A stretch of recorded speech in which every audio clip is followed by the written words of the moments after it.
ಮಾಡ್ಲಿಕ್ಕೆ ಕಾಂಗ್ರೆಸ್ಗೂ ಆಗೋದಿಲ್ಲ, ಬಿಜೆಪಿಗೂ ಆಗೋದಿಲ್ಲ, ಯಾರಿಂದಲೂ ಆಗೋದಿಲ್ಲ. ಅದರಲ್ಲೂ ಭಾರತೀಯ ಜನತಾ ಪಕ್ಷ ಕಡಾಖಂಡಿತವಾಗಿದೆ. ಯಾವುದೇ ಕಾರಣಕ್ಕೆ ಸಂವಿಧಾನ ಬದಲಾಗುವುದಿಲ್ಲ ಅಂತೇಳಿ 100 ಬಾರಿ ಬಾಬಾ ಸಾಹೇಬ್ ಅಂಬೇಡ್ಕರ್ ಅವರ ಹೆಸರು ತೆಗೆದುಕೊಂಡಾಗೆಲ್ಲ ಮೋದಿ ಅವರು ಹೇಳಿದ್ದಾರೆ ಅದನ್ನು. ಆದರೂ ಕೂಡ ಇನ್ನೂ ಸುಳ್ಳು ಸುದ್ದಿಗಳನ್ನ ಹಬ್ಬಿಸೋದನ್ನ ಕಾಂಗ್ರೆಸ್ನವರು ನಿಲ್ಲಿಸಿಲ್ಲ.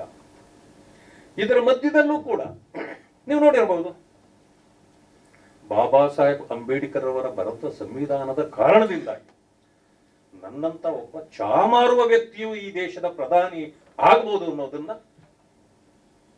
ನಾನು ಪ್ರೂವ್ ಮಾಡಿದ್ದೇನೆ, ನಾನು ಆಗಿದ್ದೇನೆ ಅಂತ ಹೇಳಿಕೊಟ್ರು. ಕಾಂಗ್ರೆಸ್ಸಿನ ಒಬ್ಬರಾದ್ರೂ ಈ ಮಾತನ್ನ ಯಾವತ್ತಾದ್ರೂ ಹೇಳಿದಾರ? ಬಾಬಾ ಸಾಹೇಬ್ ಅಂಬೇಡ್ಕರ್ ಅವರ ಸಂವಿಧಾನದಿಂದ ಆಗಿದೆ ಅಂತ ಹೇಳ್ತಾರ? ಏನು ಹೇಳಲ್ಲ. ಅಧಿಕಾರ ಪಡೆಯುವಾಗ 11 ವರ್ಷ ಆಯ್ತು ಅಧಿಕಾರಕ್ಕೆ ಬಂದು ಮೋದಿ ಬಂದ ದಿನ ನನ್ನ ಪ್ರವೇಶ ಈ ಪ್ರಜಾಪ್ರಭುತ್ವ ದೇಗುಲದ ಪ್ರವೇಶ ಮಾಡ್ತಾ ಇದ್ದೇನೆ ಅಂತೇಳಿ ಮೋದಿಯವರು ಮೆಟ್ಟಲಿಗೆ ನಮಸ್ಕರಿಸಿ ಒಳಗಡೆ ಎಂಟ್ರಿ ಆಗ್ತಾರೆ.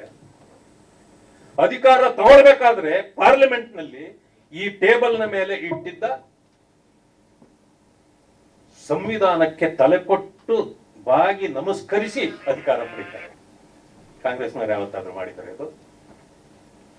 ಅವ್ರಿಗೆಲ್ಲ ಬೇಕಿರಲಿಲ್ಲ. ಆದ್ರೆ ಈಗ ಹೇಳೋದೇನು, ಮಾತೆತ್ತಿದ್ರೆ ಬಿಜೆಪಿ ದಲಿತ ವಿರೋಧಿ, ಬಿಜೆಪಿ ಅಂಬೇಡ್ಕರ್ ವಿರೋಧಿ. ಅವ್ರ ಅಧಿಕಾರಕ್ಕೆ ಬಂದ್ರೆ ಸಂವಿಧಾನವನ್ನು ತೆಗೆದು ಬಿಡ್ತಾರೆ, ಮೀಸಲಾತಿಯನ್ನು ತೆಗೆದು ಬಿಡ್ತಾರೆ. ಇವಾಗ ಅಧಿಕಾರದಲ್ಲೇ ಇದ್ದೇವಪ್ಪ, ಮೀಸಲಾತಿ ತೆಗೆದು ಬಿಟ್ವಾ? ರಾಜ್ಯದಲ್ಲಿ ಮೀಸಲಾತಿ 15% ಇದ್ದದ್ದನ್ನ ಪರಿಶಿಷ್ಟ ಜಾತಿಗಳಿಗೆ 17 ಮಾಡಿದವರು ನಾವೇ. ತೆಗೆಯೋದಿದ್ರೆ ಯಾಕೆ ಮಾಡ್ಬೇಕಾಗಿತ್ತು? 3% ST ಮೀಸಲಾತಿ ಇದ್ದದ್ದನ್ನ 7% ಮಾಡಿದವರು ನಾವೇ. ಆದ್ರೆ ನಿಮಗ್ ತಾಕತ್ತಿದ್ಯಾ? ಯಾರ ಕೋರ್ಟ್ಗೆ ಹೋದ್ರು ಮೊನ್ನೆ, ಕೋರ್ಟ್ ನಲ್ಲಿ ಅದನ್ನ ಸ್ಟೇ ಕೊಟ್ಟಿದ್ದಾರೆ ಅಂತ ಗೊತ್ತಾಯ್ತು ನನಗೆ. ಈ ಸರ್ಕಾರ ಯಾಕೆ ಅದರ ವಿರುದ್ಧವಾಗಿ ಹೋರಾಟ ಮಾಡಲಿಲ್ಲ?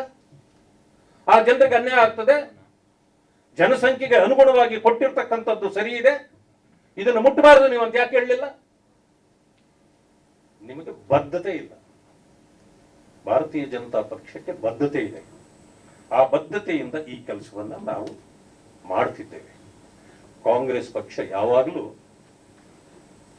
ಅದು ದೇಶದ ವಿಚಾರ ಆಗಿರಲಿ, ಸಂವಿಧಾನದ ವಿಚಾರ ಆಗಿರಲಿ, ಯಾವುದೇ ಆಗಿರಲಿ, ದೇ ವಿಲ್ ಥಿಂಕ್ ಡಿಸ್ಟ್ರಕ್ಷನ್ ಅನ್ನ. ಬಿಜೆಪಿ ಯಾವಾಗಲೂ ಕೂಡ ಕನ್ಸ್ಟ್ರಕ್ಷನ್ ಅನ್ನ ಮಾತ್ರ ಚಿಂತೆ ಮಾಡ್ತದೆ. ನಾವು ಯಾವ ರೀತಿ ಈ ದೇಶವನ್ನ ಮುಂದುವರಿಸಬೇಕು, ಸಂವಿಧಾನದ ಅಡಕಗಳು ಏನೇನಿದೆ, ಯಾವ ರೀತಿ ಅದನ್ನ ನಾವು ಅಳವಡಿಸ್ಕೊಳ್ಬೇಕು, ಜನರನ್ನ ಒಗ್ಗಟ್ಟಿನಿಂದ ಹೇಗಿಡಬೇಕು,